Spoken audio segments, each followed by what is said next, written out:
All right, Eric, let's talk about Anthony Richardson. Now, I know that you are partial to him. Just a wee bit. And I am not. Bit. Yeah. As much. Mm-hmm. I was, and the more that I think about it, the less that I like the idea. Why do you like Anthony Richardson?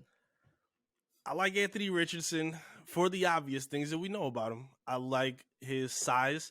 He's a young quarterback. He's 21 years old.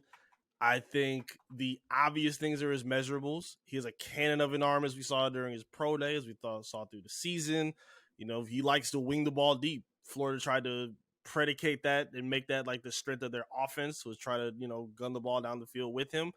And I feel like while he's still a raw quarterback and he does have things to work on, kind of similar to Jalen Carter, I feel like Anthony Richardson coming to the Lions would be the best team that could bring out the best in him. So while he's not perfect, there are things he can work on. I definitely don't think he's a finished product. He's not a immediate, I don't think, regardless, if he started with the Colts, I don't think he would be hot right away. I think he would take him a little while to tune up. So even with the Lions, he gets to sit for 2 years behind Goff. The team will be better. The offensive line stays intact. They'll be able to keep things that are predicated around him to bring his skill set to the to its pinnacle. So I have no doubt that Brad Holmes and the Lions will be able to provide that to bring out the best in him. So I like that dynamic in his game. Yeah, I do too. Let's get to know him a little bit. I am hesitant. I'm very hesitant when it comes to Anthony Richardson. But let's get to know him. 6'4", 244 pounds. So he's an animal, right? Mm-hmm. Very physically gifted. 4.43 40-yard dash, 1.53 10-yard split, 40.5 vertical jump, and a 10-foot 9-inch broad jump. Has a prospect grade on NFL.com of 6.35, which means that he will eventually be a plus starter, and his comp is Cam Newton. Mm-hmm. He's 21 years old. He has only played 24 collegiate games. Mm-hmm. And that, to me, is a bit of a con. Not the age. I love the age. I think him being 21 years old is phenomenal. I think that speaks to everything you just spoke to, mm-hmm. and actually weighs it a little bit heavier, to be honest, if I'm being fair and unbiased in my opinion, right? Mm-hmm. I think him being 21 years old with the opportunity to come to a situation like Detroit is, you're 100% correct, mm-hmm. the best situation for him. I'm not even going to try to argue that because it would be a fool's errand. But 24 starts in college, I just don't think is enough. Especially when you look at the numbers that he put up. Now, he did have a 12-2 touchdown to interception ratio over his last 6 games at Florida, mm-hmm. which that shows improvement, and that's really good. I just am very, very hesitant. Very hesitant. Can you understand my hesitation? To an extent, because while yes, there are some things that he can work on in terms of improving as a quarterback, he doesn't have to be perfect right away. And even with the worries or the concerns they have, he's not good with intermediate throws. Okay, I understand that. Do we not think he can't get better at that? That's the thing. So even if he's not good at it in his rookie year, the ideal situation is we'll never see it. At least unless we're blowing out the Chicago Bears by 30 points, then he comes to clean up for the last 7. I'm fine with that. But outside of that, you're not going to probably see much of him. So to me, the concerns are not going to be glaring. If they still are by the time he's playing and he's not progressing throughout the season as the starter, then yeah, we'll get to that point. But I feel like what we know about him, again, with his upside, with his athleticism, his ability to run out the pocket, extending plays, that dynamic that they don't have with Goff at this moment, he brings that. And he can certainly improve as an intermediate thrower in the process. I sure hope so, because it would be the second year in a row that Brad Holmes has drafted somebody that would not have an immediate impact on the field. He loves that. And again, I don't I don't necessarily hate it, but you hope to not be picking this high at least for the next 4 to 5 years. Right. That's So another you want to reason. take advantage of what you can take advantage of to fill holes of immediate need, Sure. which again, we've agreed there's not really a ton of immediate needs for this team. Right. Which, to your point last night, was okay. So if there's not immediate needs and your guys are off the board, then draft the quarterback. Yeah, that's valid. I'm not, again, not going to argue that because that's kind of a fool's errand, right? But there's pros and cons, I think, that come with Anthony Richardson. So let's dive into some of those strengths of his game, some of those weaknesses in his game. Okay. What do you see as, let's start with the bad and then go to the good. What are the weaknesses in Anthony Richardson's game? Yeah, the weaknesses stand out pretty glaringly. I mean, you spoke on experience being one. Playing only 24 games speaks to enough in itself. Being 21 years old, not having much experience. I believe his first couple seasons, he wasn't really that visible. It wasn't really that productive as we saw in his last season. So the inexperience is there as one. But I mean, as a rookie, that's kind of the point to an extent, maybe. But for him, also the intermediate passes. I mean, you have to be able to sit in the pocket and be able to throw guys open in the NFL.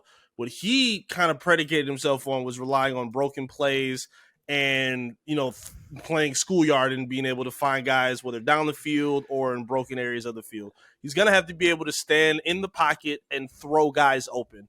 And he didn't really show a whole lot of that, but again, given his measurables, given his talent, given his, his arm strength, I believe those will be able to kind of, potentially be fixed. But those to me are some of his immediate concerns, I guess you could say, for right now in his game. So I see, we watched the tape last night. Mm-hmm. We've had these conversations. When I evaluate a quarterback, I evaluate them from not only my eyes, but also experience. Not that I played at the level that they're playing at, but I do know how to play the quarterback position. And there are some things that I saw that I don't love when it comes to weaknesses. Specifically, and we talked about this a little bit off air, but those 3 throws on the out route at the combine have soured me completely on him because they were very bad throws. And I know, small sample size. And that's something that can be fixed. The question is, will it be fixed? And you can also hide that deficiency a little bit. And I think Ben Johnson would be creative enough to hide that deficiency. And I told you all fair, and I'll stand by it. Had he been making those throws on the run, I think that they're dead accurate. Right. But I think the fact that he was standing in the pocket, trying to make an out route, which one of the hardest throws for a quarterback to make is a 7 to 10 yard out to the left if you're a right-handed quarterback. Because the footwork has to be so perfect or else you're going to be inaccurate. Mm-hmm. So one of the knocks on him from the draft guides is his accuracy issues are often a function of poor footwork. Right. Well, yeah, no doubt. He also has a howitzer for an arm. Yeah. And it makes me nervous that he can't. That was kind of like the big knock on Cam Newton, right? Yeah. Cam had a really good arm too. But Cam could not tame his arm in the sense that he could get the touch over the linebacker, but before safety, Mm-hmm. right? Yep. And that is exactly what you need to be a really good NFL quarterback. You can't just missile the ball in there every time or it's going to get lost, Right.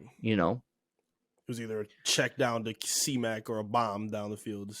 Right. And in the NFL, you can't live or die by getting the ball to J-Mo down the field or checking it down to David Montgomery. That's not a good recipe for success. You have to be able to take advantage. In all essence, that's why Jared Goff is considered to be a better quarterback than most give him credit for, because he's pretty decent at throws 10 yards and under. Mm-hmm. Really decent at throws 10 yards and under. So those really raised the red flag for me in a lot of ways. I was getting ready to argue with you. I was getting ready to say if we can't give credit for the pro day, then we can't be overly concerned about the struggles in it either. But that's not true, because it's designed for you to look good in the pro day. You're supposed to look like a hero in the pro day. You're supposed to shine and look like a superstar in, shorts and a t-shirt. And if you're missing open throws in a pro day, that's not a good look. And again, I was this close to getting ready to argue, like, oh, come on, we don't want to be, overly, praising it when he does good. But nah, you're right. I agree with that in terms of in terms of those throws during the pro day. I do believe though that again, the Lions aren't the Baltimore Ravens. They're not a team that's going to cripple their franchise quarterback by not giving him weapons to succeed.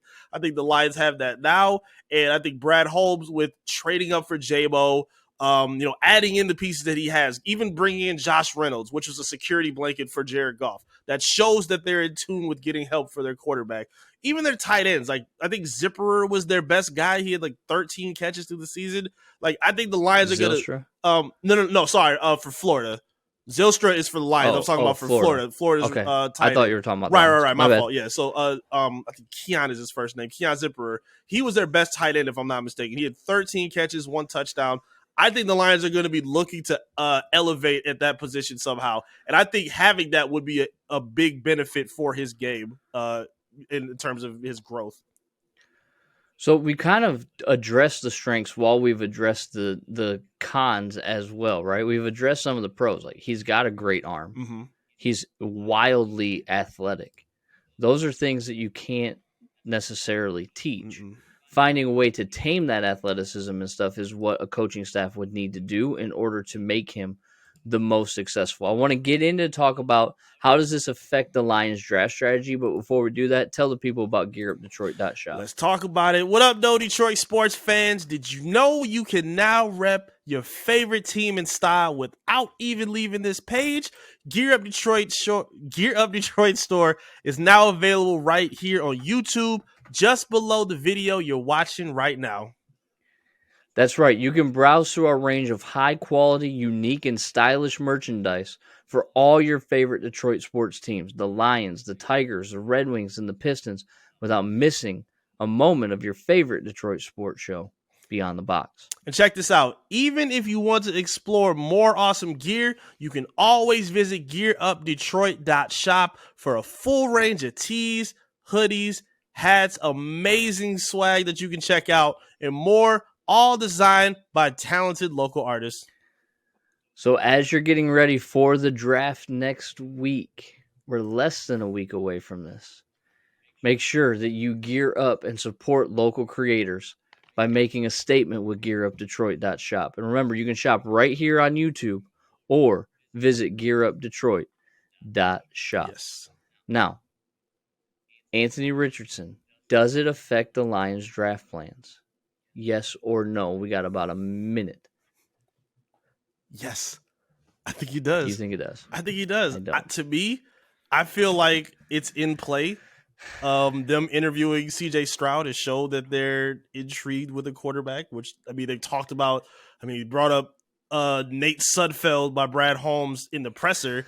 You can clearly elevate in your quarterback room over Nate Sudfeld. So at that point, if, the two defensive guys that we love, Will Anderson and Tyree Wilson, are gone, I'm absolutely keeping quarterback and him, Anthony Richardson, in play at number 6. Absolutely. I don't buy into the interviews. We talked about it last night on the live, man. These guys are great poker players. That bringing Stroud in was purely a move. Sure. It doesn't signal that they're ready for yes, they need a quarterback. It does not signal that they're going to be looking at one in the first round. It could. It just means it's not necessarily meaning that they're going to get Stroud. If you believe that, I have some lakefront property in Idaho I'd like to sell you as well. Please don't do me like that. It absolutely I'm just saying, man. Come on. This is the season of smoke screens. There's no way.